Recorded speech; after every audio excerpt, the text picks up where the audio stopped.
From market entry to factory launch, a practical guide to setting up manufacturing in Vietnam. As Vietnam continues to strengthen its position as a leading manufacturing hub in Southeast Asia, many global companies are exploring opportunities to establish and expand their operations in the country. However, the journey from initial market entry to a fully operational factory involves navigating complex regulatory, financial, and operational landscape.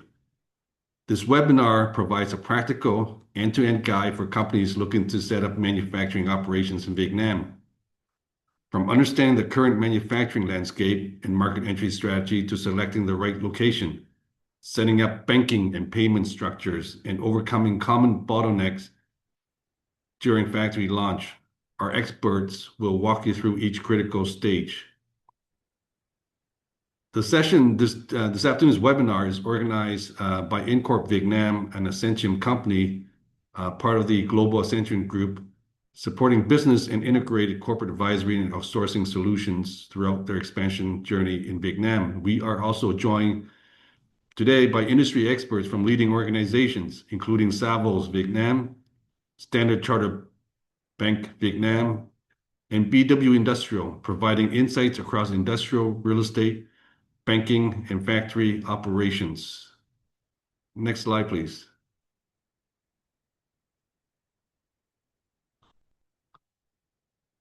So we'll quickly go through the agenda. I will start off my presentation. My name is Jack Nguyen, and then we'll follow by John Campbell, Hing Duong, and Hao Zheng. Next slide, please. Okay, next slide. Hi, everyone. Just a quick introduction about myself. My name is Jack Nguyen. I'm the CEO of Incorp Vietnam. We are part of the Ascentium company group. I have over 25 plus years of international experience working across market entry, accounting, finance, and workforce strategy in Vietnam, Asia, and North America. I've been living and working in Vietnam for the last 14 years, and previously to that, I hold senior financial and leadership positions in similar companies in Vietnam. Next slide, please. Quick introduction about Ascentium. We are a group of companies that comprise of a number of other global brand names, such as Harney's Fiduciary, Virtue Zone, and Lynx. Next slide, please. We operate in more than 27 countries across the world in 50 plus cities. We serve over 65,000 client entities, and our team comprised of over almost 3,000 professionals across the 27 countries, mostly in Asia Pacific, but we also have presence in Europe, UK, Middle East, and the Americas, South America particularly. Next slide, please. So this is a summary of the services that our company offer. You can think of us as a one-stop shop for foreign companies, particularly SMEs that want to enter and operate in Vietnam. We provide services from market entry to compliance, work, tax, accounting, HR, payroll, as well as advisory services, recruitment, staffing, and business intelligence. Next slide, please. Right, so I'll start off my presentation by walking you through Vietnam's manufacturing landscape today. If you've been watching global supply chains over the past few years, you've seen the same patterns. Companies moving production out of one place, looking for a new base in Asia. And Vietnam keeps coming up. Not 3 years ago, not pre-pandemic. We're talking about 2026 and forward. Here's a short version. Vietnam has stopped being a cheap assembly shop. It's becoming a real manufacturing hub, and the data proves it. Let me walk you through three numbers that tell you the story, as you can see on the slide. First one, 8% growth. Vietnam's GDP grew 8.02% in 2025. That's one of the highest rates in all of Asia, let alone and globally. And the main engine behind the growth is manufacturing. The processing and manufacturing sector grew over 10%, the best performance since 2019. In fact, manufacturing alone contributed over 31% of the entire country's value-added growth. That is a massive number. Second number is the 55% of all FDI go into manufacturing. Last year, Vietnam attracted roughly 38.5 billion US dollars of registered foreign direct investment. More than half of that, 55%, over $21 billion went straight into manufacturing.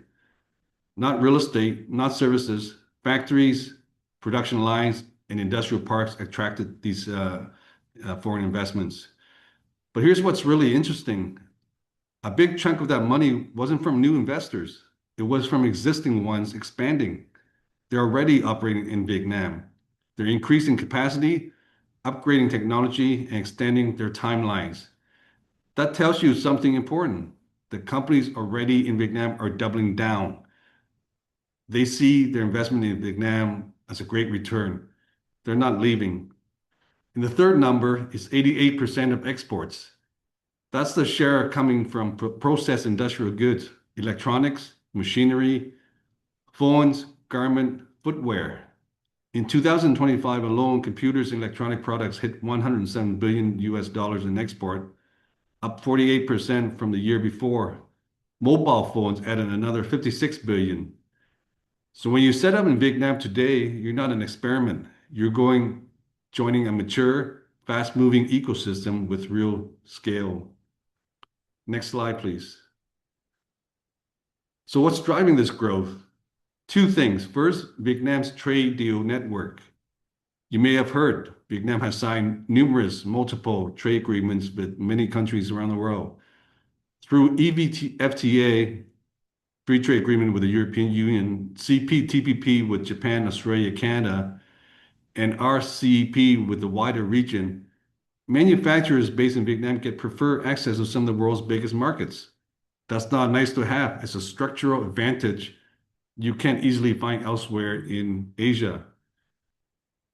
Secondly, the government is actively pushing for higher value stuff. Gone are the days when Vietnam was open to textile and apparel manufacture. Now, Vietnam wants to attract semiconductors, components, green manufacturing, electronics. They're not just chasing volume anymore. They want technology transfer, research and development, and real value added manufacturing. So that's the landscape we're looking at in Vietnam right now, growing fast, shifting up the value chain, and well connected to global markets. Next slide, please. So what's changed in policy and regulations? Now let's talk about the rules of the game, because a lot has changed in the last 12 to 18 months. Really, only the last year and a half. And if you're basing your plan on old information, you could easily miss out on serious incentives, or worse, run into compliance trouble. I'm going to cover two sides of the same coin, the good news on incentives and the new realities on compliance. First, the good news. Incentives are stronger than ever. Vietnam introduced a new law on digital technology industry that took effect in January 2026. Under that law, high-tech manufacturing projects can get 4 years of full corporate income tax exemption, followed by 9 years at a 50% reduction. If your project is very large, or over 2.3 billion US dollars, it's even better. 6 years of full exemption, then 10 years at half rate. On top of that, the pilot free trade zones in Da Nang and Haiphong are now operational. These are game changers. In those zones, corporate tax can be as low as 10% for 15 years, with land rent completely waived. Import duties on equipment exempted, and simplified procedures that let you go set up a legal entity first and get investment approval later.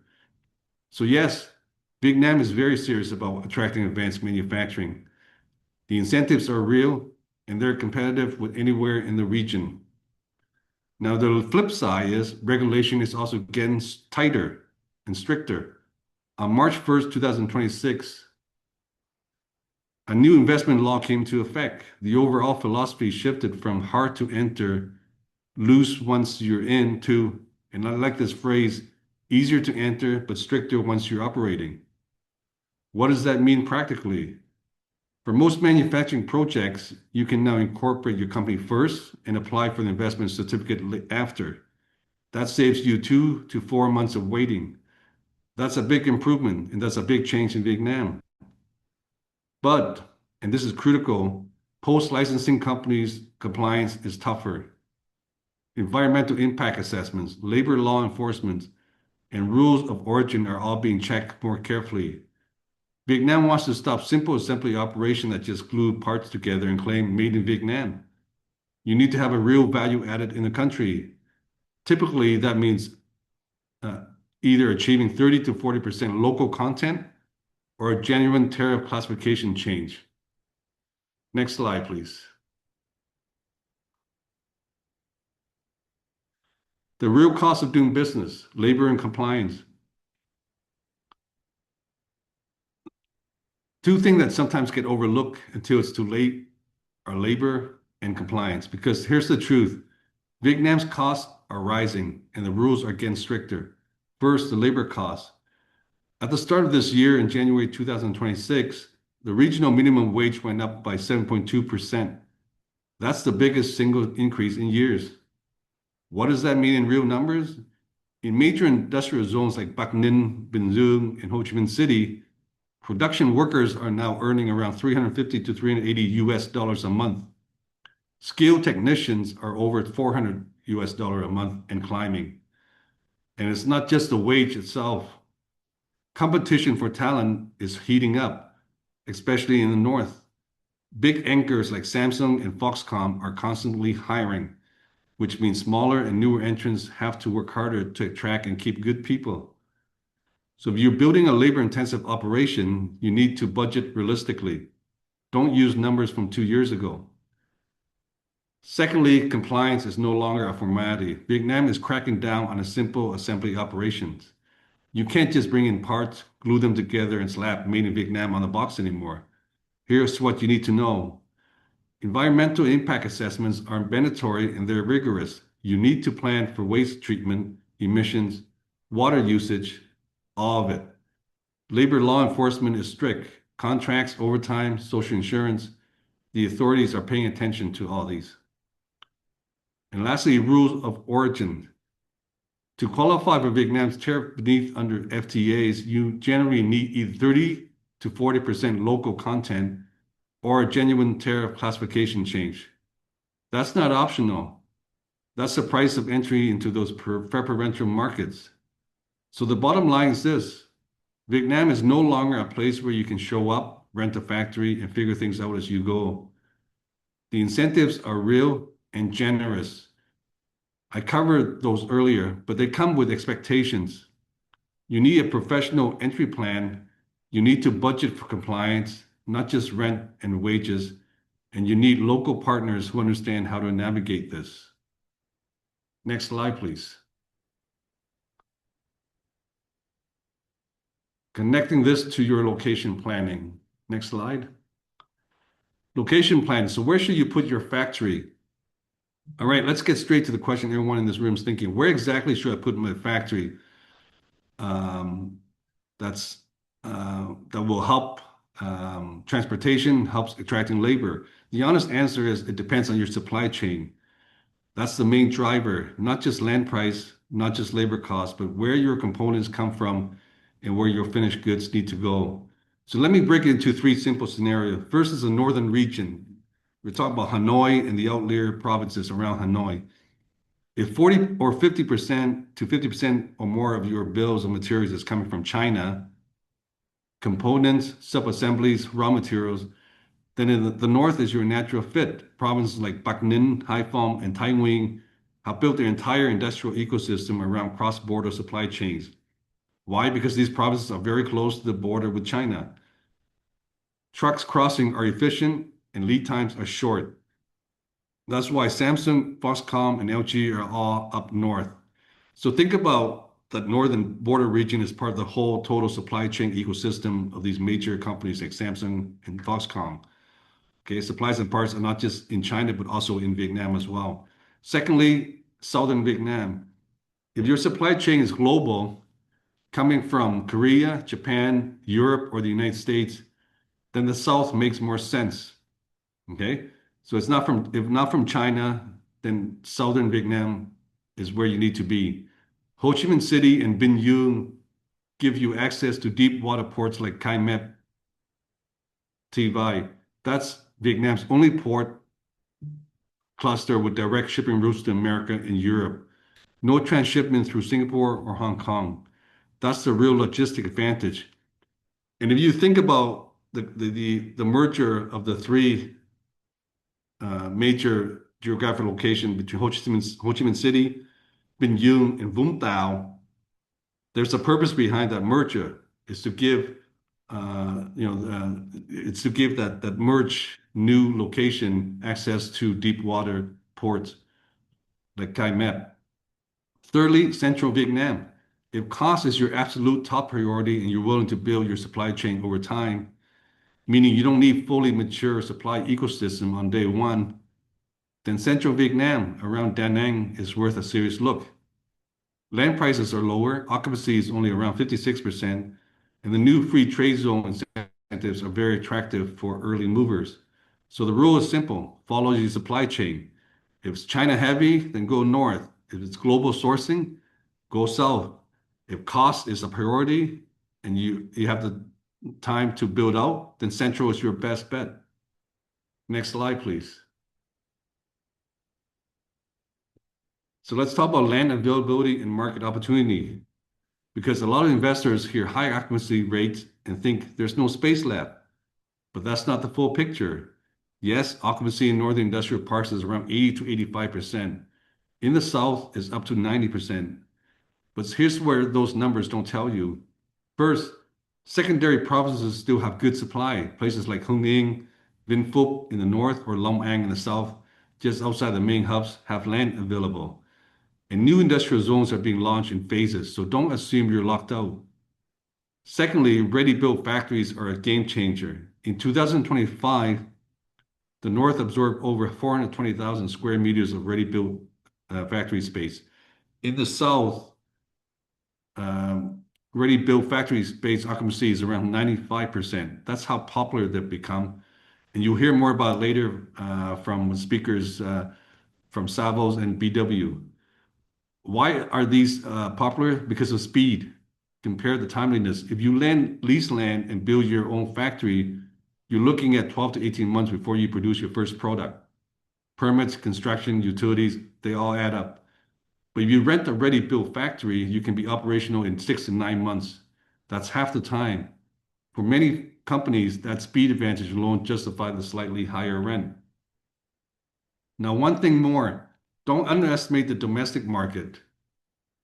A lot of foreign investors come to Vietnam purely for exports, but Vietnam has over 100 million people, a young population, and rising incomes.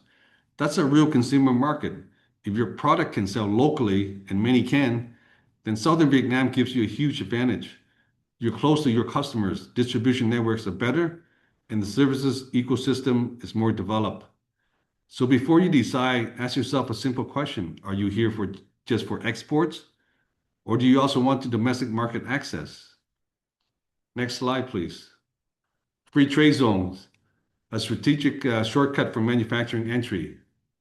Okay, so regulation is getting tighter. That sounds like bad news, but here's where the government is actually helping you and providing more benefits and incentives. Government has created what's called free trade zones. Vietnam has 2 pilot free trade zones up and running right now in Da Nang and Hai Phong. So let me tell you what that means in plain language. For Da Nang, tax for factories setting up the free trade zone is as low as 10%, and that's applicable for 15 years. Land rent is waived in the first 10 years. And custom, very simple, one window and you're done. And who is this for? For new players. Vietnam wants to attract new entrants into the market. that's willing to build their own supply chain, but want lower cost and less pressure. For Haiphong, no import tax on machinery or raw materials, no VAT between zone companies. Cargo clears in under 2 hours. And who do they want to attract in Haiphong? Exporters, high volume shipping to EU, US, Japan. For those companies that care about working capital and lead times. Now, real talk moment. Free trade zones are not a free pass. You still need 30 to 40% local content. Remember that 30 to 40% local content. You still need real value add. Simple assembly. If your intention is to do simple assembly, then the authorities will catch you. Okay? It has to be real manufacturing. So here's my practical advice. Use a free trade zone if you export most of your stuff, 80% or more. It can cut your launch time by 3 to 4 months. But if you're selling inside Vietnam, don't bother thinking about free trade zone. The tax benefits stop at the zone border. You also need to match the zone to your supply chain. Haiphong to the north is China linked. Da Nang, if you're building from scratch and cost is king. The incentives are real, but they reward people who come prepared. So that ends my presentation for this afternoon. I'll pass along to the next speaker for this webinar, Mr. John Campbell. Back to you, Cindy, and over to you, John.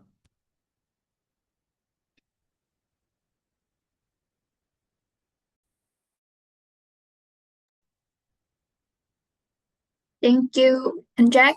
And next up, we'd like to invite John to the session.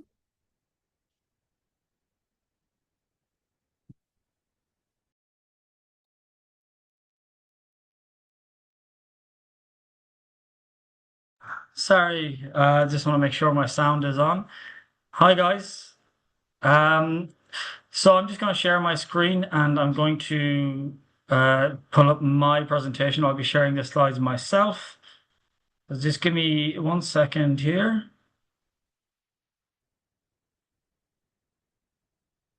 Okay. Hold on.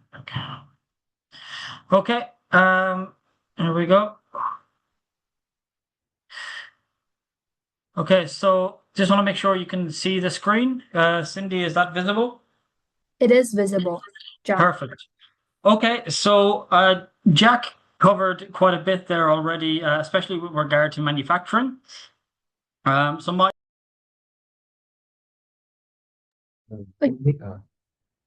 John, you're on mute. Sorry. sorry, can you hear me now? Yes. Hello?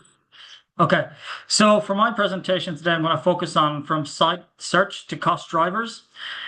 Jack talked a lot about the manufacturing already. I'm going to go into a bit about the manufacturing, and then I'm going to go into a bit more about the industrial property landscape and how companies are running their site search and selection process when they move to Vietnam. First of all, just a quick introduction. My name is John Campbell. I'm originally from Ireland. I've been in Vietnam for 13 years. And I'm working at Savills Vietnam for 8 years, where I set up the industrial services team. So our team, what we do in a nutshell is we help companies moving to Vietnam to find their best location for their industrial land, ready-built factory or ready-built warehouse. So that's for them to expand their manufacturing, assembly or logistics activities in Vietnam. Okay, so just to start off, let's talk about the market in a nutshell. So we have I would say one of the key factors in Vietnam in recent years is the strong exports and very resilient manufacturing, especially since the bounce in 2022 after COVID and the bounce back. Competitive labor costs has always been a key driver, especially for lower value added industries in the past, but it still remains an important piece of the decision-making process for many industries. Extensive free trade agreement network. So Vietnam is in more FTAs than any other country in Southeast Asia. So it has fantastic market access. Continued China +1 relocations and diversifications into electronics, especially in the north, has been a big benefit as well. So 2026 is also a year where we have new infrastructure developments, especially in the south, the Southern Economic Zone in the south. What I'm referring to here is the Ring Road, which is upcoming soon, and of course, Long Tan International Airport, which is also upcoming. Some of the short-term challenges, of course, since April in 2025, we have the presence of the US tariffs, which some manufacturers, had to consider. More recently, there has been a bit of geopolitical uncertainty with the US and Iran. Domestically, we have the rising land prices and tight supply in some key provinces, and power supply as well is a factor for many of the big high-tech manufacturers and semiconductors or the data center investors also looking at Vietnam. The long-term challenges, the government's plan, of course, is to keep moving Vietnam up the value chain. And a big part of doing that is upskilling the labor. And that means semiconductors, AI, once we have these labor upskilled, that they can accommodate these industries. And these industries and companies will have the people to join their workforce. Ongoing infrastructure and transport infrastructure upgrades and long-term grid sustainability, and of course, meeting the rising ESG and sustainability expectations of these international occupiers is also important. I will get to that at the very end of the presentation. We're going to talk about industrial property and the ESG expectations. I won't spend too long on this. Jack already covered about 8% last year, but I just want to show you this chart so you can see this from a perspective of Vietnam versus the other countries in Southeast Asia. So in 2024, about 7.1% GDP growth and 8% in 2025. So you can see Vietnam versus Indonesia, Malaysia, Thailand, Singapore. It's fantastic performance. When you look at it regionally, Vietnam is by far having the fastest GDP growth. On the bottom left, we have the average manufacturing salaries. So Vietnam is cheaper than most of the competitors like Malaysia and China and Thailand, but just a bit more expensive than Indonesia. So right now it's about $350 US dollars per month for end of 2025.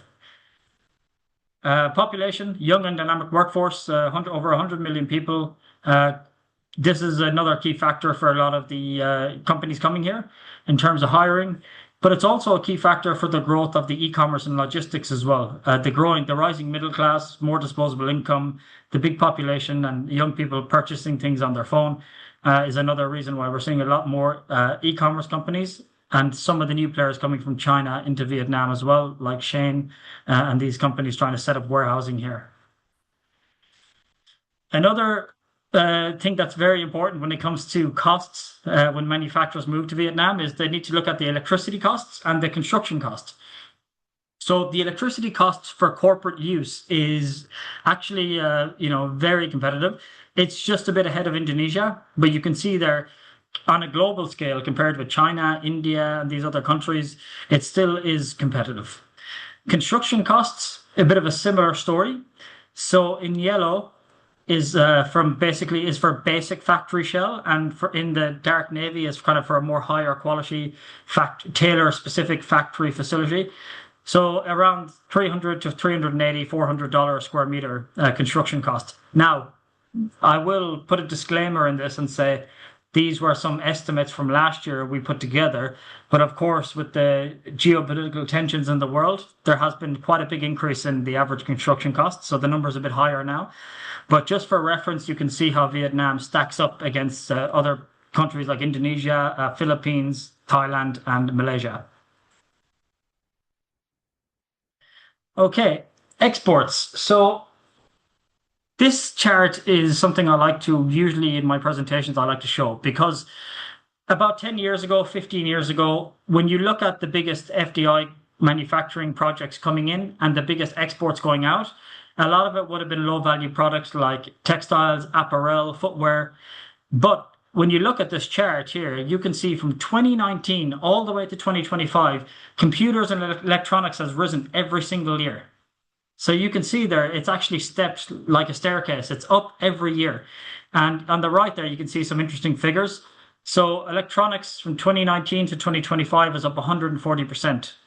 And that's significant. And that really shows the growth story of Vietnam, moving up the value chain. It's no longer rolling out the red carpet to, any project with that has money, but they have chemical or hazardous waste. No, it's far more selective, as it should be, especially in the key provinces near the main cities. On the bottom left, we have the biggest export markets. So US is still the biggest market, followed by China as well. Okay. Total FDI, this is from 1988 to now. So Korea is still number one, but you can see here Singapore is catching up. It's very tight. Now, most of the Korea FDI is due to manufacturing, especially from Samsung, LG, and some other players. But most of the Singapore FDI is more due to the real estate and financial investments. And Japan in number three is a mix of both. Japan has some big manufacturing here and also some big infrastructure projects and real estate investments as well. Now, when we talk about total FDI, what's more interesting to me is to look at the manufacturing FDI because it's related to the industrial sector. So you can see on the left, in yellow is the total FDI, and in dark navy is the manufacturing FDI. The point of this chart is just to show that every year, manufacturing takes up a massive piece of the pie. It's usually 50 to 60% of total FDI every year is attributed to just manufacturing and processing. And then on the right side, we broke down the number of manufacturing projects every year by new project, existing project, or manufacturing capital contributions. So in yellow, you can see every year the amount of new manufacturing projects. And I feel that's quite interesting information for this webinar because we're focusing on market entry. And in yellow, that represents the companies that are moving and entering the market for the first time in Vietnam. Just a quick look at the manufacturing FDI towards the end of last year. So about 58% was manufacturing of all FDI. What we did at Savills was we broke down every single manufacturing FDI investment from 2025. And we filtered it, which was in the north, which was in the south, which province it went to. So here are some of the findings.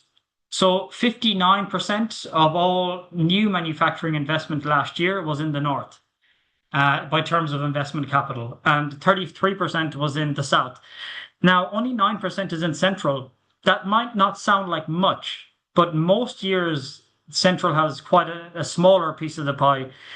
Even 23 and 2024 was much smaller. So 9% is actually a big increase year on year for Central. So Da Nang High Tech Park and some of these parks around Quang Nam and Quang Nai, they're actually getting more manufacturing projects now in recent years.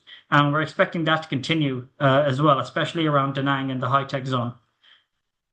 By province, Bac Ninh got the most manufacturing investment last year, followed by Haiphong.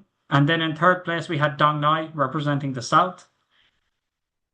Now, this is quite cool to see. So by country, China, in terms of manufacturing of new projects, China invested the most capital last year, and it also had the most projects. All right. So over 406 new manufacturing projects were Chinese manufacturing projects last year. So that's by far the biggest in terms of number compared to the other countries. And in terms of FDI capital, it was over 33%. So that's a massive year for China manufacturing investments in Vietnam last year. Huge.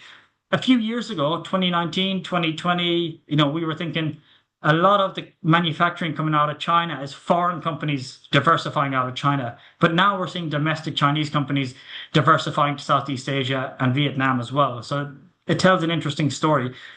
One more thing about this chart is Hong Kong is in third place. And a lot of these Hong Kong investments are actually from China companies with office in Hong Kong. So you could say that this 33% number is even higher. By industry, computers and electronics was about 20%, fabricated metals about 15%, and electrical equipment 9-10%. So again, quite towards the high value added end of the spectrum, whereas rubber, plastics, food and beverage, and these other projects took a smaller piece. Okay, so let's get into the real estate, the property. So now I already told you about all of the new manufacturing investments in 2025. So what we also did was we broke them down how many were land lease deals and how many were factory lease deals at ready-built factory? We have Hao here from BWID, the biggest ready-built factory developer in Vietnam. She'll talk more about what they do in their model. But this slide can show you that there's been such a rising interest in the last few years from ready-built factory, from tenants who seem to prefer moving into these units as opposed to land. So when a company comes to Vietnam, they can buy land for 50 years, but then they have to pay for the land and they have to pay for construction. And also, they're making a 30 to a 50-year commitment, right? But with the ready-built factory model, they can move in like an office. They can move in, sign a 3, 5, or a 10-year lease. So last year in 2025 was the first year we've ever seen that the number of ready-built factory deals has overtaken the number of land deals. Now, that's why I think this is quite interesting, because it's kind of showing a shift from the tenant mindset, the occupier mindset of, you know what, I would prefer flexibility. Even though it's nice to have the red book and own the property for the 50 years, I would like to have the flexibility and I would like to have the security of having a landlord behind me who knows how to manage the facility, can take care of me of any issues I have with the authorities. And that's worth a lot of money, having that peace of mind. So just at the number there, so you can see 38% were land deals and 62% were factory deals. I also broke this down for the North Economic Zone and the South as well.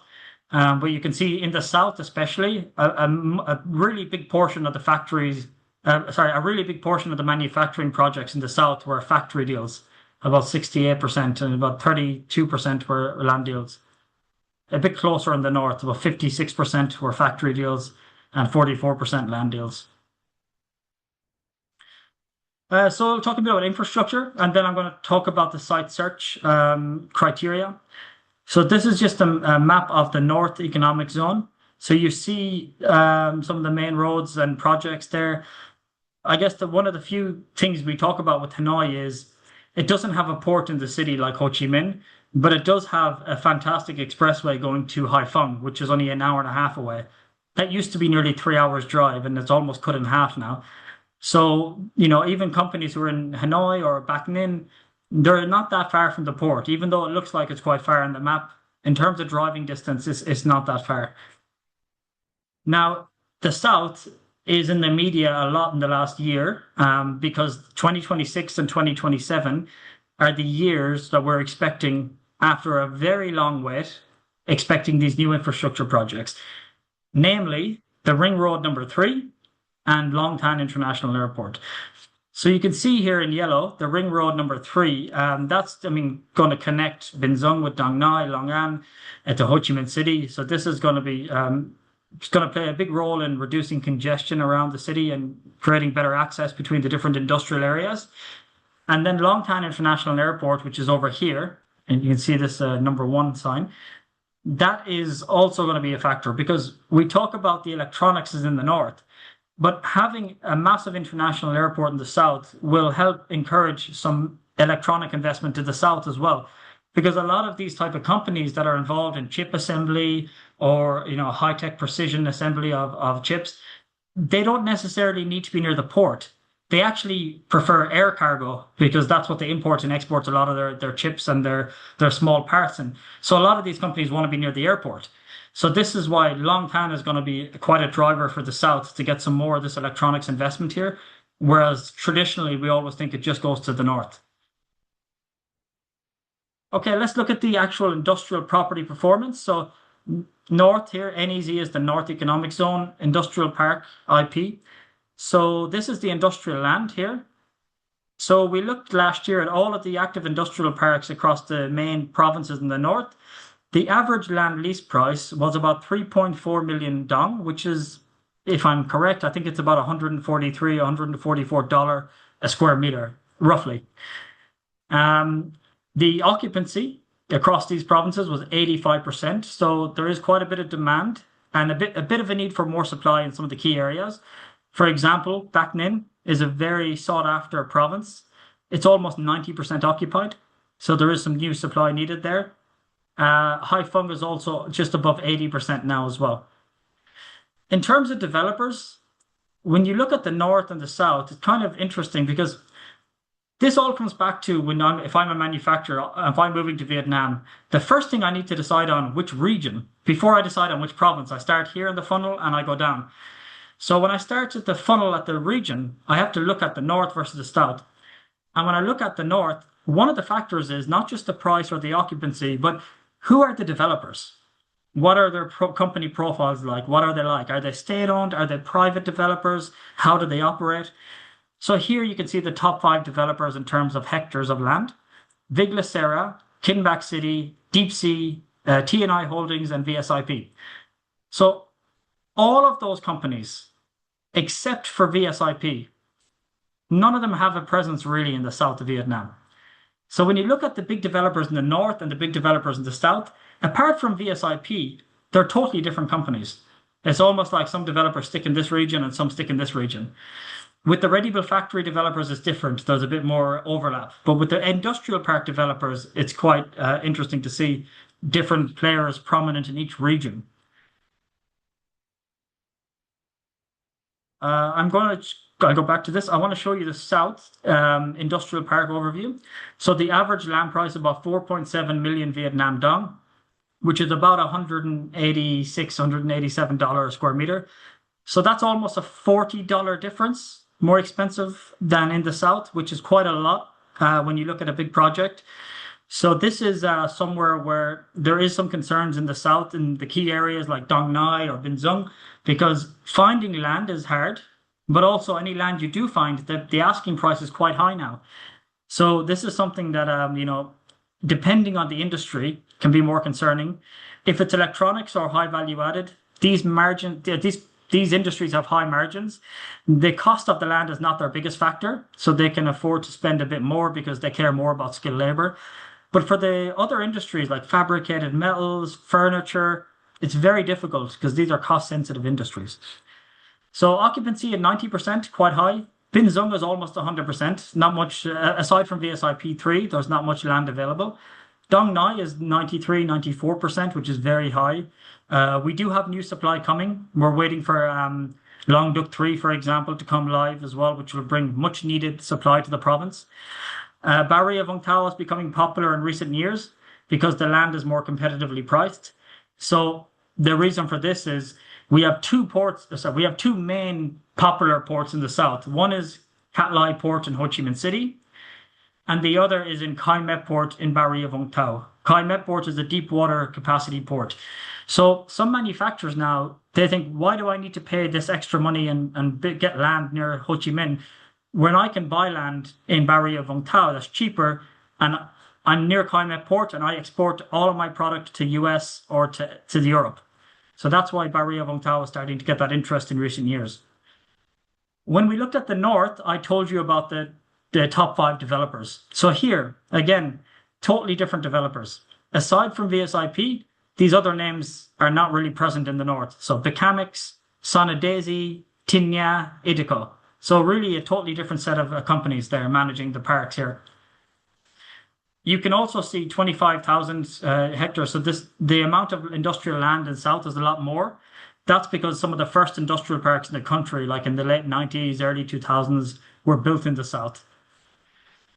Now let's look at the ready-built factory performance, RBF and RBW's ready-built warehouse. So this is the developers like BWID, Logos or Logai, who build factory warehouse shells and lease them out. So in the north, the average rents we recorded last year was about $5 a square meter per month, which is a bit high because a lot of the supply is in Bac Ninh, which is very close to Hanoi and aimed at the electronic segment. So the rent is quite high. Occupancy about 83%. And you can see there are some tight vacancies in Hung Yên and Hai Phong. Now we'll look at the south. Interestingly, the average ready-built factory and ready-built warehouse rent is cheaper. It's about $4.4, $4.5 a square meter per month. But the occupancy is high as well at 92%. So you can see here, little supply in Dong Nai or Bin Dung at the moment. So we're having the same issue with Dong Nai. Thankfully, Dong Nai has developers like KTG, BW, KCN. They have new phases of their projects in Long Tan and in Nong Chak, district in Dong Nai. So we do have supply coming this year and next year. But you can see there it's getting tight. We're nearly at 95% soon. So there is a massive need for more supply because most of the manufacturing inquiries, as I said earlier, are more interested in leasing factory than building factory. So we need to ensure we have more ready-built supply able to accommodate them. So part of the presentation I wanted to get into is at Savills, we help the companies when they move to Vietnam analyze the whole market and filter down to find the best locations. That's what we do. It's what we're very good at. So what are the site search considerations? I talked to you about the industrial property performance, but if you're a manufacturer moving to Vietnam, what are the factors that are very important for your real estate expansion? So some of the key points we note down is the market access, of course, labor dynamics and supply of skilled labor especially, infrastructure, utilities and power, supply of property like ready-built supply, and provincial factors. I mean, is it very easy to get the IRC or ERC, or is it easy to get set up in certain provinces compared to others? All of this are things that my team and I would factor in when we're helping companies tailored real estate strategy to find the best location for their business. 2 years ago, we worked with a Thai company. We analyzed 5 provinces. In the end, they chose Tay Ninh.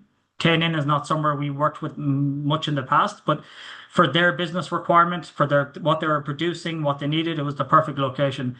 Another Thai company we worked with, in the following month, we closed a deal with them. They chose Dong Nai. So every company has their very specific goods, their way they work, and every real estate location is different. It's not one size fit all.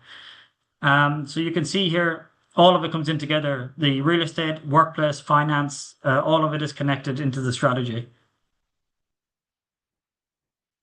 So I mentioned a few differences with the North and South earlier, but just to show some of the key characteristics. So electronics, automotive, solar, these are the big industries in the North. In the South, we have more diversification. There's more industries and more nationalities as well. So the North is popular with the Korean and the Taiwanese and a lot of Asian manufacturing, whereas the South has US, European, and from all sorts of countries. Land price is obviously another factor that's different. When it comes to logistics, what a lot of the Chinese companies like and the Taiwanese companies is the proximity to China from the North, from Haiphong. Whereas in the South, we benefit from the commercial port in the city, Cat Lai Port. IP developers, I already mentioned some of the names. RBF developers, BW is in both North and South. We have some developers in the North, like Core5, Soil Build, who are not present in the South really. And then developers in the South, like KTG, KCN. So those are some of the big players that carry a lot of supply.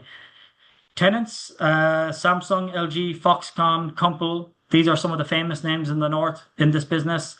In the South, much different industries. We have Intel, Jabil, Coca-Cola, PepsiCo, Univaco, a lot of these type of companies. So if we sum up the North and the South, I would say the South is like supply chain integration, and the North is market access and diversification. All right, so let's say I'm working with a company and they know, okay, John, we really like Dong Nai province. That's where we want to be. We like the South. We like Dong Nai. But they also have to think, what type of industrial property are they going to do? There's 3 different types of industrial property solutions, okay? Broadly, there's 3. You can be more specific, but these fall under 3 umbrellas. Industrial land, long-term land lease, yeah? Ready-built factory or warehouse, or built-to-suit. So with the industrial land, a company has to come in. They have to basically buy land for 50 years, long-term lease that they call it. But that can cost $150 to $180 square meter. And then they have to pay for their construction. So the disadvantage of this is it's CapEx heavy. It costs money. It's a lot of money up front. Also, it takes time. It can take 12 to 15 months to get your factory up and running, from when you get the site finalized. So if you're a big project like Coca-Cola's 19-hectare factory, then yes, you have to do a land lease because that scale is so big. And you have to plan in advance. But a lot of smaller requirements, they don't want to make that commitment. They don't want to spend that capex. They don't want to make a 50-year commitment because some of them are suppliers relying on a 3-year contract with their client. For example, Samsung has many vendors in Vietnam, and those vendors rely on a contract with Samsung. Those guys are not going to buy land for 50 years, all right? And also, they only need 5,000 or 10,000 square meter GFA, which is too small for a land lease. So this is why the ready-built factory model became popular in Vietnam around 2018. So we have the BWs and the KCNs building these RBFs and RBWs because the manufacturer can move in just like an office and sign a 3, 5, or a 10-year lease. So it's really simple. It's speed to market, it's flexibility, and it's cost efficiency. And that's a big factor. Now, the third one is built to suit. Most of the deals at Savills and most of other agencies, most of the deals we do would be either land lease or ready-built factory lease. Most of our projects have been ready-built factory, about maybe 40% have been land deals.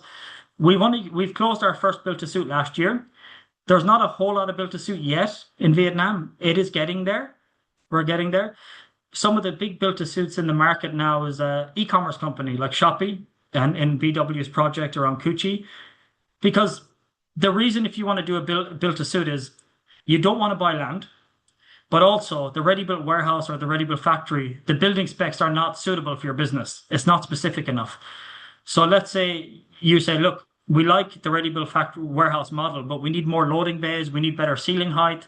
The developer will say, okay, we have land. If you can wait 12 to 15 months, you give us your technical drawings and we'll build it according to your specs. And based on the construction cost, we'll give you a monthly rental quote per square meter per month. Sorry. And that's kind of why built to suit is being used now. So slowly but surely, there is more companies doing built to suit now as well. But in a nutshell, these are the options you have when you come to Vietnam. If you are a manufacturer, you're going to do one of these three. This is just something we do in our team. We've helped a lot of companies, Coca-Cola, PepsiCo Foods, a lot of these manufacturers. When it comes to doing the site search, we have tools that we incorporate that are very useful. One of them is our S22M dashboards. So we have all of the industrial park data visualized in Microsoft Power BI. We've had this for about 5 years now. And we don't just collect the data on the industrial parks. We also collect the data on every tenant in every industrial park. So we know every tenant by nationality, by industry, inside every industrial park. So what that helps us do is when we are showing potential locations to a manufacturing client, we're not just showing them which locations have free land, have available land, and how much that land costs. We're showing them where their competitors are, where their suppliers are, and where certain industries are, which is a big factor in their site search strategy. The second thing I want to show you here on the right is this is our in-house industrial property scorecard. So sometimes when we are appointed by a client, we would like to quantify our findings and not just give our opinion. So we would work with them on a scorecard with certain weighting on each of the key variables. The variables are like site location, plot, land, the land level, transportation, waste management, and the commercial terms, of course. So we weigh up all of these and we give an individual score on each of these factors. And then we can quantify the results of side-by-side analysis for each site. So that's kind of how we show manufacturers which are the best locations. And there has to be a bit of method behind the madness. We can't just recommend a location. We have to back up any recommendations with clear data. Okay, so just coming near the end of the presentation, bear with me. I want to put in a section about sustainability and ESG because this is becoming a more and more important factor now when it comes to site search for manufacturers.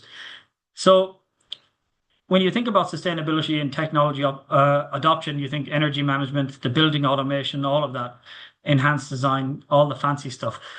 But sustainability and ESG is very important to facilitate the growth of green buildings and eco-industrial parks. And we're seeing the first eco-industrial parks in Vietnam. So some of the big industrial zones that are quite popular for how they take sustainability seriously, deep sea industrial zones is one, VSIP 3, and there are other projects. And Pro Daisy Eco Industrial Park also, which is a new project that went live in Long An last year. In the past, when you look at an industrial park master plan in Vietnam 10 years ago, you would see 80% of the land is just for manufacturing, and maybe 10% or 5% is commercial reception area and whatever, dormitories maybe. But now, when you look at the master plans of the new projects, they're much more sophisticated master plans.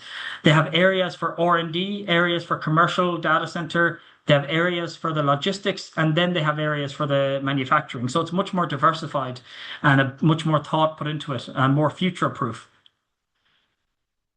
And finally, this is something that a long time ago, I did not think this would be possible, but LEED certification is now for industrial too. It's not just for office building or residential.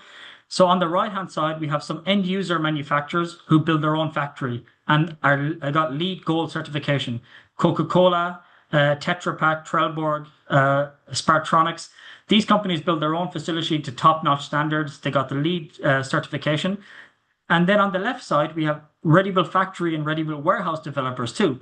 They understand that some of their tenants want to lease LEED quality buildings and sustainability buildings. So you have BWID, Core 5, Logi, FM Logistics, and some of these players as well. I would never have guessed this when we set up the industrial team at Savills. I never would have guessed we would see so many LEED certified projects happening. But there you go. It's now become an important part of the real estate site selection strategy for these companies. Okay, that's the end of my presentation. Thank you very much for your attention. Thank you, John. So from John Campbell, Savills Real Estate Agency and Advisor, over to Real Estate Industrial Zone Developer, Ms. Hao Chung of BW ID. Over to you, Hao. Thank you.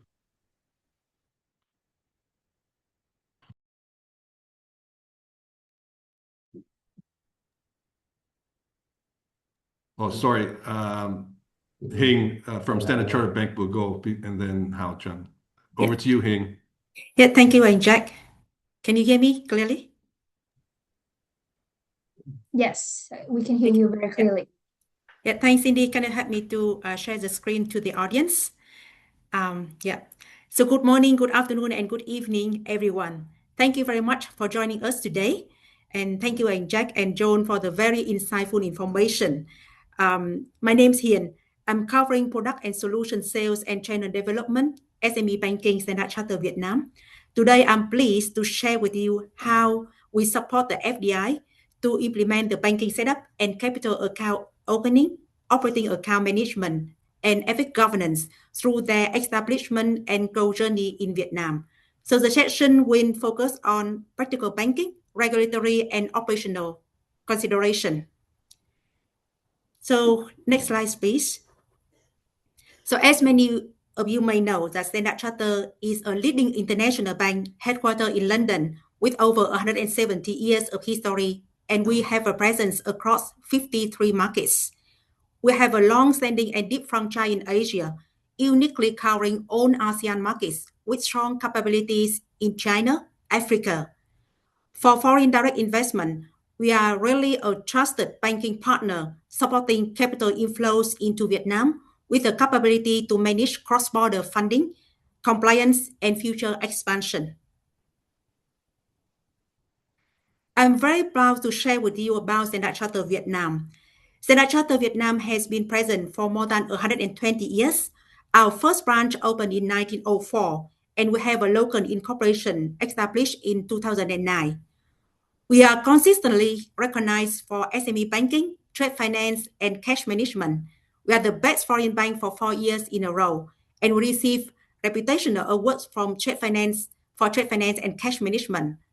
These recognitions reflect our strong reputation in the market, our long-standing commitment to support clients and market through the consistent service quality, regulatory alignment, and long-term partnership. In order to provide clients with the right solution and high-quality service, we must gain a clear understanding of their needs and expectations. So this slide brings together the typical needs we see from foreign investors as they move through their investment journey in Vietnam. At the early stage, they focus on understanding the regulatory environment, assessing visibility, and putting the right investment and capital structure in place. This stage is very important because early structuring decision can directly influence licensing timelines and how funds are managed later on. Once the business is running, attention shifts to execution, making payment, meeting tax obligation, and ensuring day-to-day transactions run smoothly and in full compliance. When the operations scale, the priorities evolve towards growth, including higher transaction volumes, trade activity, financing needs, liquidity optimization, and more active management of FX exposure. Over time, as the investment matures, investors may look at the strategic options such as acquisition, divestment, dividend repatriation, or regional expansion, which require well planning and governance. Our role is to support investors seamlessly across every stage of their journey, from market entry and capital readiness through operation and growth to long-term strategic objectives. Next slide, please. So these slides illustrate how capital is transferred from overseas to the invested entity in Vietnam for business setup and ongoing operation with our SC Global Network and our digital platform. Having the right banking setup is essential for FDI companies to operate efficiently in Vietnam. Under current Vietnam foreign exchange regulation, investment capital flows and day-to-day commercial flows are required to be managed through separate account structure. Capital contribution and investment-related transactions are processed through DCA, direct investment account. From there, the funds can be transferred to the company operating account to support business daily activities. The operating accounts handle operational flows such as supplier payment, tax payment, and payroll and other business expenses. As investment inflow are usually in foreign currency, where required, FX conversion may also be required to facilitate the local commercial transaction. So to support end-to-end flow, our bank global network and digital platform provide centralized control, visibility, and streamlined treasury across foreign investors, typically the parent company, or we call holding company, and the Vietnam entity. With our long-term presence in the country, our deep understanding of the local market, we help clients improve operational efficiency, enhance visibility while maintaining the regulatory compliance. Next slide, please. Having looked at the overall banking framework and capital flow structure, the next important question to the FDI is, under which scenario is DCA is required? In practice, DCA is mandatory once the enterprise holds an investment registration certificate or where foreign ownership reaches more than 50%. This typically applies when foreign manufacturers set up a new production facility, inject capital into business, or increase ownership through acquisition or restructuring. DCA also applies to project-based investment, including public-private partnership project companies, as well as a situation where foreign investors participate directly under PPP or Business Corporation Contract (BCC) without establishing a local entity. In all these cases, capital flows are treated as foreign direct investment and must be managed through DCA. From a practical standpoint, starting from July 2025, biometric verification of the legal representative is required. So Standard Chartered will leverage our network and we support our client to complete the biometric verification at an offshore SC office through a hybrid arrangement with the support from our colleagues in other markets. That will avoid that the customer need to come to Vietnam for the verification. Next slide, please. So we have identified the scenario where the DCA is required. Next step is to understand the key regulatory principles governing the operation of the DCA.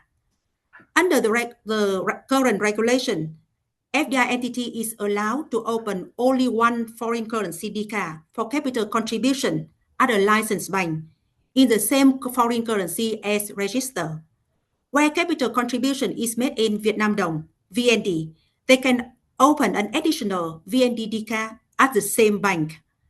For investors participating in multiple BCC contracts or PPP projects, a separate DCAs are required for each project contract. In addition, if the company has offshore borrowings in another foreign currency, the company may open a separate foreign loan account at the same bank when the DCA is maintained. Lastly, if the investor wishes to change the DCA bank, they will need to open the new DCA at another licensed bank, transferring the balance from the existing DCA to the new DCA before the transactions are fully migrated to the new bank account. Next, please.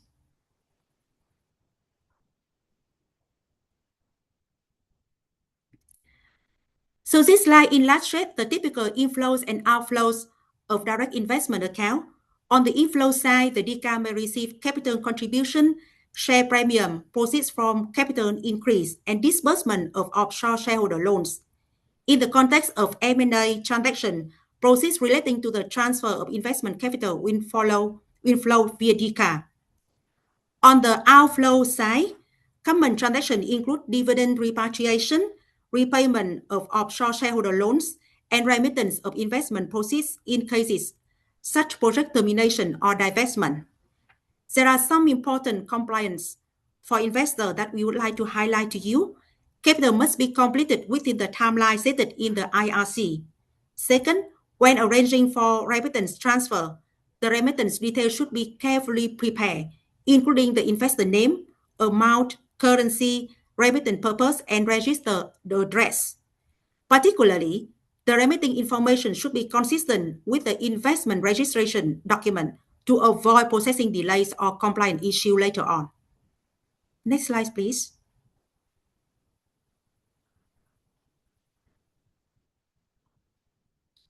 This slide highlights an area that the FDI often has issue, the pre-licensing period. In practice, manufacturer may need to incur cost before an investment license is issued, such as feasibility studies, site preparation, or advisory expenses. Vietnam regulation allows that funds can be paid through the offshore accounts or permitted foreign currency account or legitimate pre-investment expenses. The critical point is how these funds are treated once licensing is granted. After the IRC is issued, amounts already transferred for the pre-licensing period must be clearly documented and then either converted into registered capital, treated as shareholder loans, or remitted back offshore. Therefore, having the right documentation structure from outset is essential to avoid delays, reconciliation issue, or regulatory rectification later. Next slide, please.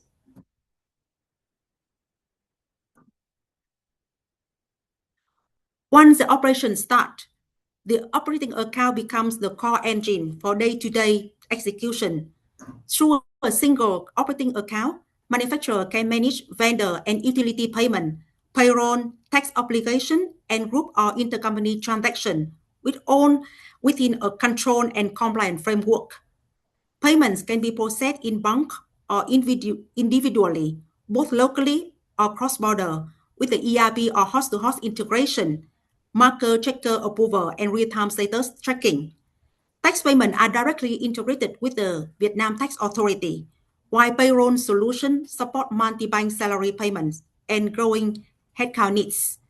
At group level, this effort also provides centralized visibility and standardized controls across entities and countries. In the next slide, I will focus on the digital capabilities behind this setup.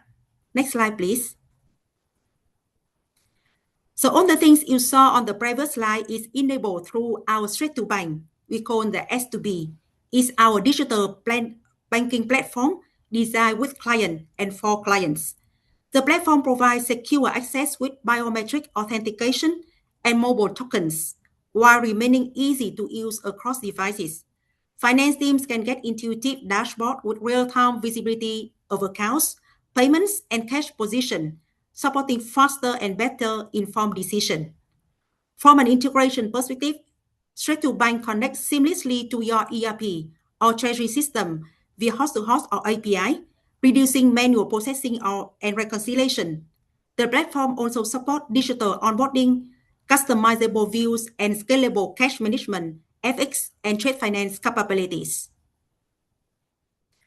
With our S2B solution, a regional CFO or treasurer just need only a single group ID to access to multiple accounts in different countries within the group. This provides timely visibility, stronger control, and the ability to grant and manage approval centrally.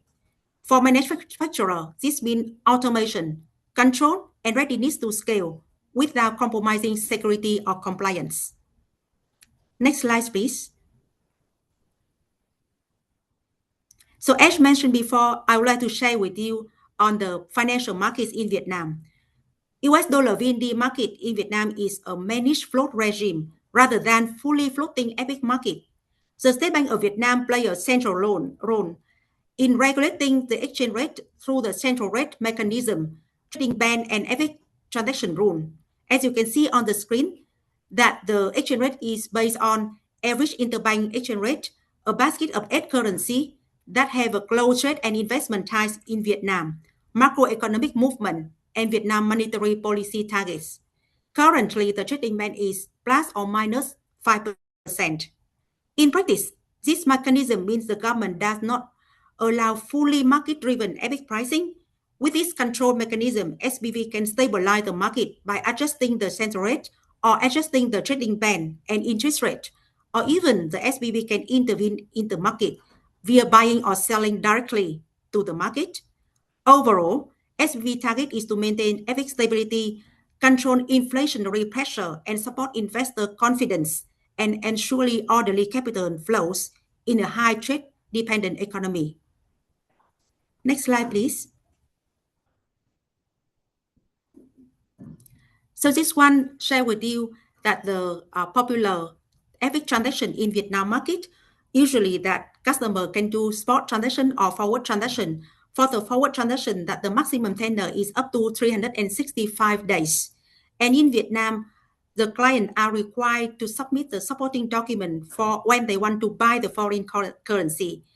And no supporting document is required if they want to sell the foreign currency. For SBV Vietnam, SCB Vietnam, that we can accommodate client up to 300 million US dollar volume per day for the normal market condition. And additional to this, to support the digitalization, we also have the platform for client to deal directly with the, we have the platform like a IFQ or Flow Banker. We can support them to hit the system with the live exchange rate. Next slide, please. So the last one I would like to share with you on the overview of the money market in Vietnam. The slide summary how deposit interest rate, are regulated in Vietnam by SBV. For US dollar deposit interest rate kept at 0% per year for corporates. And this reflects SBV policy to manage dollar liquidity and FX stability in the local market. For VND deposit, interest rate also kept. Deposit of less than 1 month are kept at 0.5% per annum, and the deposit of tenor less than 6 months is kept at 4.75%. So the interest rate is calculated on 365-day basis, in line with the SBV regulation. So as you can see, in Vietnam, FX is regulated, and also the interest rate is managed very well by the government via the SBV. Next slide, please. Yeah, and this is our SMB team in Vietnam. We have a medium enterprise and business banking teams in both Hanoi and Ho Chi Minh City.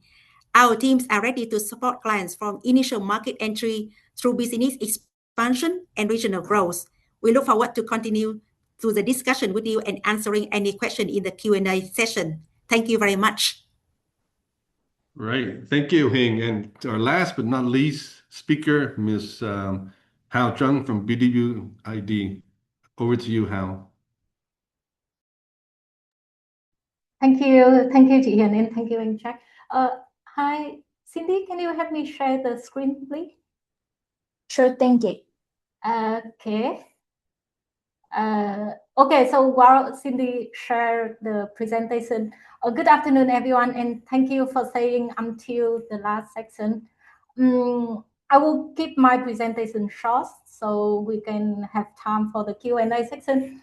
By now, I think that we all agree that Vietnam is an attractive manufacturing destination. So I will repeat it anymore. Instead, I want to talk about something more practical. What happens after your decision is made? Because the real challenge is not only on deciding to enter Vietnam, but the real challenge is moving from plan to reality. And that is what I want to share with you today. Can you move to the next slide? Yeah, so a bit short introduction about myself. I am Hao Chen. I'm the General Counsel at BW Industrial Development. My work involves supporting foreign investors with licensing, factory setup, project launch in Vietnam.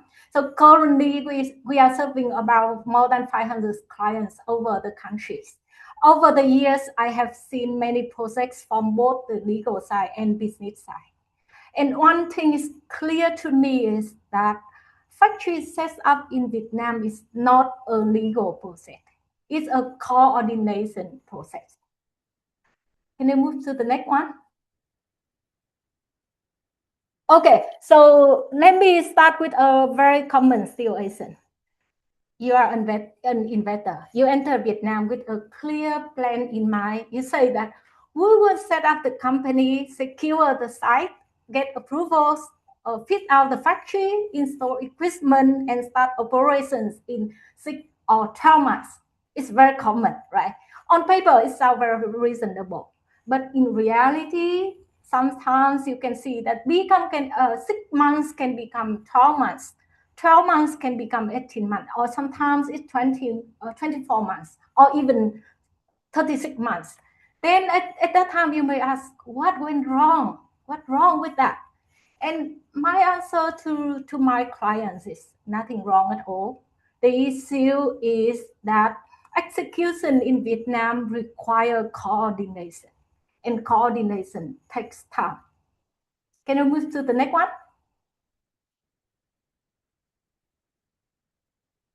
Yeah, so let's be clear that factory setup in Vietnam is not a single process.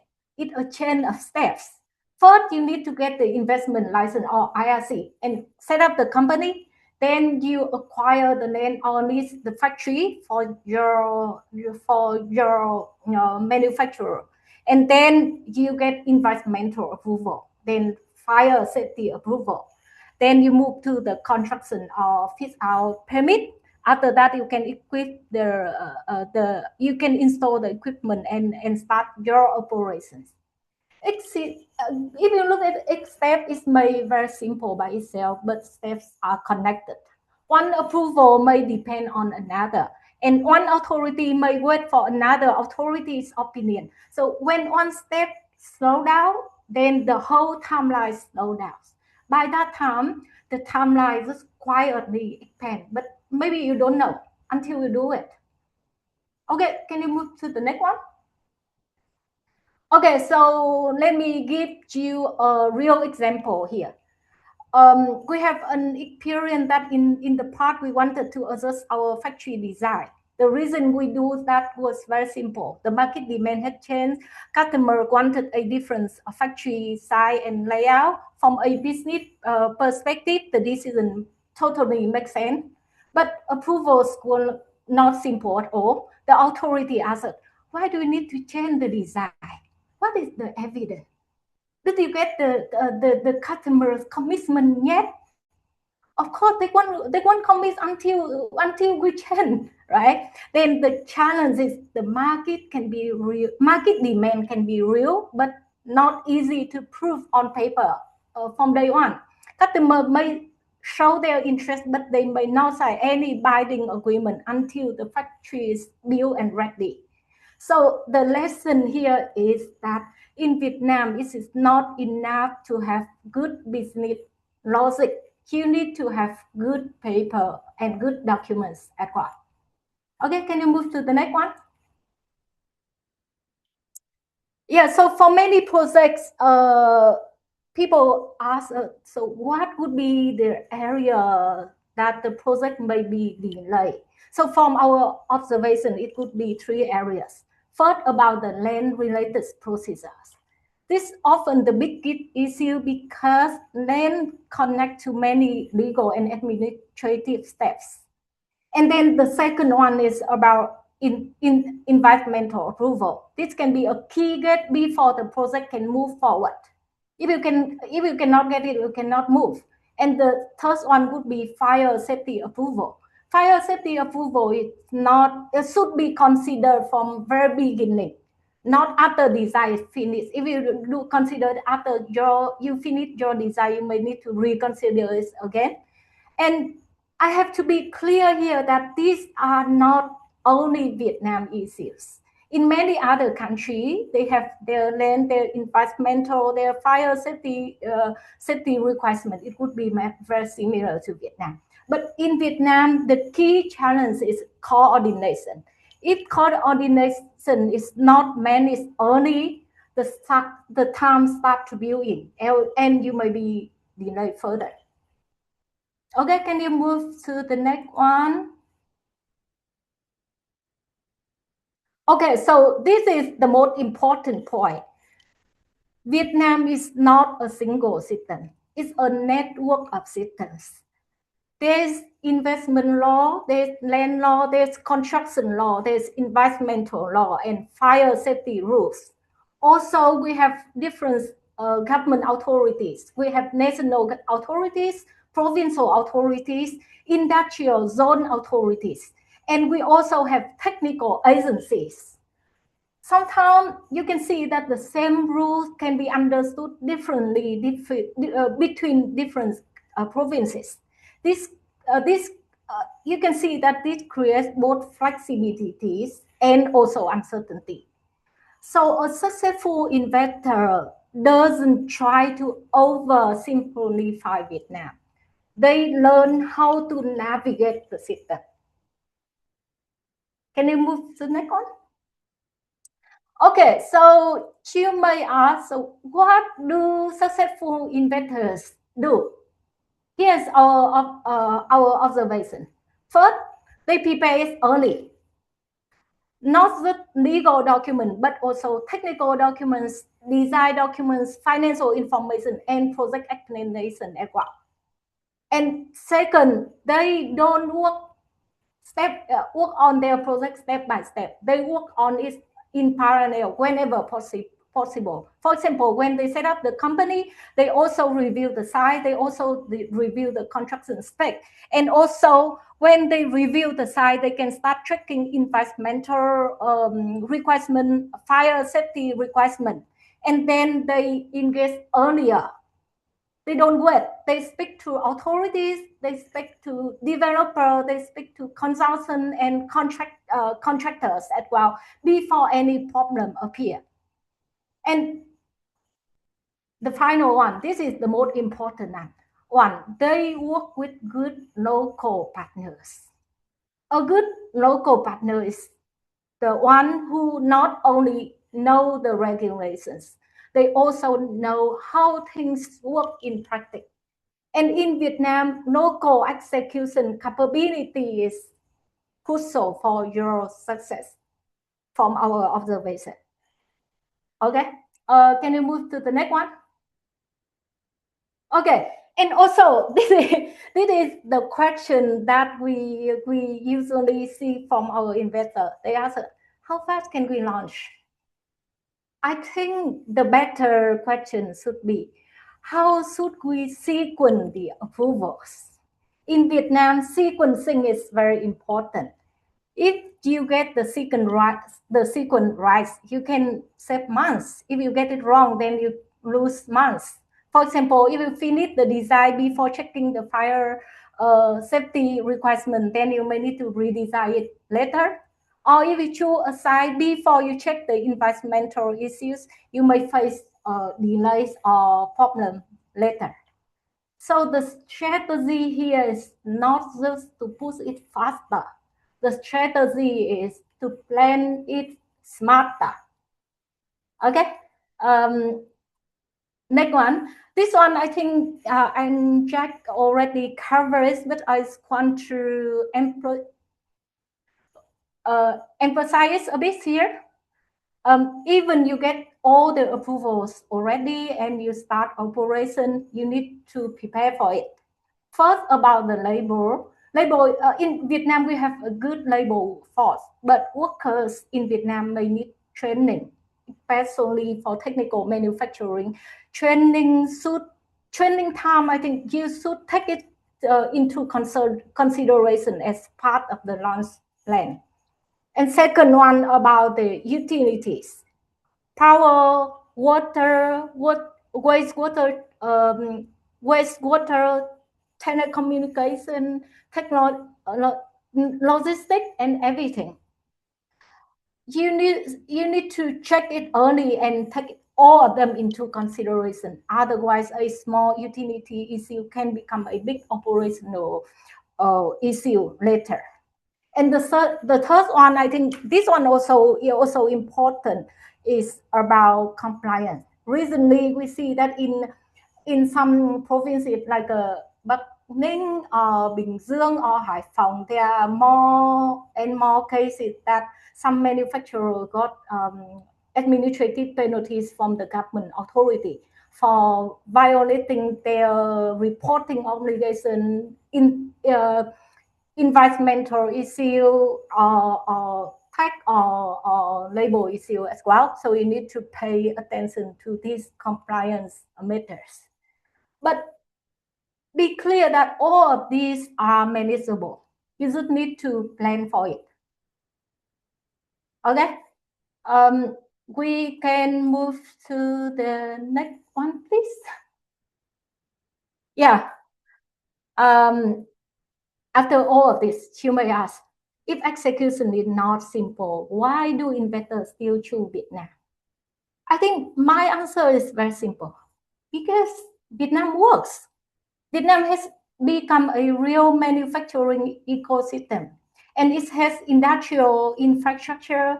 It has a growing supply base. It has large labor workforce, strong export connection, free trade agreements, and more importantly, it has a long-term policy direction that supports foreign investment.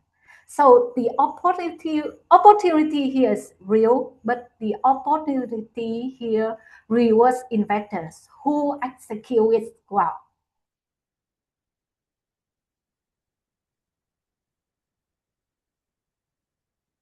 Okay, so let me leave you with one final message.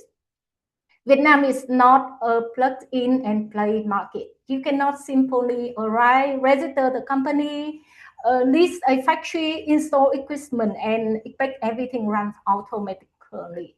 You will be wrong. Vietnam is a plan and execute market. You need to prepare early, understand the approval part, sequence the steps properly, engage earlier, and work with the right partners. Then you can move successfully. But if you underestimate the execution, the timeline will test you. And usually the timeline is an expensive teacher. In Vietnam, execution is not a risk. Execution is a capability, and Vietnam rewards investors who plan for execution, not just enter the country. Okay, thank you very much for this. I hope this gives you a practical view of what happens after investment decision is made, and I look forward to your questions. Thank you. Okay, thank you, Hao. Thank you, everyone who's still here at the webinar. I think we'll in the interest of time, we'll do a couple of questions. I think we'll start off with a banking question to Hing. The question is, from an offshore investor's perspective, is it possible to hedge the foreign exchange exposure relating to invested capital in Vietnam? If they have to exchange and put the money in a DICA and a VND, how can they hedge their foreign currency exposure? Over to you, Hing. Thank you, Jack, and thank you, the customer who provide us with this question. So actually, honestly, to share with you that we receive this question from many of our clients when they have the plan or investment into Vietnam. So actually in Vietnam, as I shared before, that we have the Circular 02 2021 issued by the State Bank of Vietnam governing the ethics and including the hedging. So in Vietnam, in order to do the hedging, that the client need to have the legitimate underlying transaction, and also that have to prove the four criteria: amount, currency, purpose, and tenor. So when we mention about the capital investment, actually we do not have a specific or defined tenor. So that's why honestly that in Vietnam is very limited. That I can say that almost that the FDI cannot hedge for the capital investment exposure. However, having said that, in practice, some investors, they structure part of their funding in form of the shareholder loan instead of the pure equity contribution. So a shareholder loans have a defined repayment obligation and tenor. So they constitute legitimate underlying transaction for FX hedging. So that's the experience or the information that I can share with the investor here. Great, thank you, Hing. And then the next question, I think I'll have both Hao and John answer. So John, how early in the market entry process should investor be aligning their legal entity setup and investment structure with their site selection strategy? And what happens if those two are not aligned properly? Yeah, so I mean, I think that really the earlier the better, because when it comes to the real estate side, it's one of the first aspects to look at when they enter the market is looking at the location first. And Hao might have mentioned as well, she knows, but before a manufacturer gets into the IRC application, ERC application, they need to know what location they're going to for the IRC. I mean, they need to have an address. They need to, know roughly what landlord they're going to sign with, what they're signing an IPA or MOU with. So really, it has to be as early as possible. And there's a lot of work to do, right? Because we're talking about comparing regions, then comparing provinces, and then filtering that down. What I like from Hao's presentation is she mentioned coordination a lot. And it really is important because there are some jobs that can be done simultaneously. And if the coordination is right, it can be done. So while someone's talking to Savills and we're helping them with the real estate site search selection, they should be also at the same time simultaneously talking with their legal and tax advisors as well, as opposed to waiting for one step to finish and start the next step then, which will mean the project will take a lot longer. Right. Okay. Thanks, John. Hao, do you want to add to that? And also, what do you see mistakes that investors make when they during the market entry phase that later may impact their factory setup based on your experience at BW? Yeah, I agree with John on the approach. Before you apply for your investment registration certificate, you need to know clearly where you could locate your factories. So that one is important. Say, for example, if a client come to John and ask John for a location for their factory, first they need to check what exactly they will be doing, their business. So based on their business requirement, we can help them check whether they can do it at that location or not, because it's relating to the industries that the industrial park can accept. And it relates to the environmental approval letter. So they need to be clear that they are allowed to do that business in a specific location. After that, they can sign an MOU, or sometimes we call it investment in principle agreement with the landlords over there. Using that agreement, they can apply for their investment registration certificate. After that, they can apply for enterprise registration certificate to set up the company. So you need to work on everything in parallel. You don't do it step by step. when you submit for company setup, you need to prepare everything. You need to prepare environmental, prepare for the construction, prepare for the design and fire safety as well. So long as you do everything in parallel, you save a lot of time, and you can be you can rest assured that you can start your operation within about 6 months. Okay, great, fantastic. Thank you, Hao. Thank you, everyone. I apologize. We have more questions, but our time has run out. Once again, I want to thank you all the attendants for today's webinar. I hope you found the session very informative. Please contact us for any information that you have. And once again, I'd like to thank you, our speakers, John, Hing, and Hao, Thank you. for your presentation today. Thank you, everyone. And please let us know if any question, and we'd be happy to answer to you. The details are in the slide that you can see in front of your screen. Again, have a good day, everyone. Thank you, Thank Jack. you. Thank you, everyone. Thank you. Thank you, Bye-bye. everyone. Bye bye. Em được rồi chị.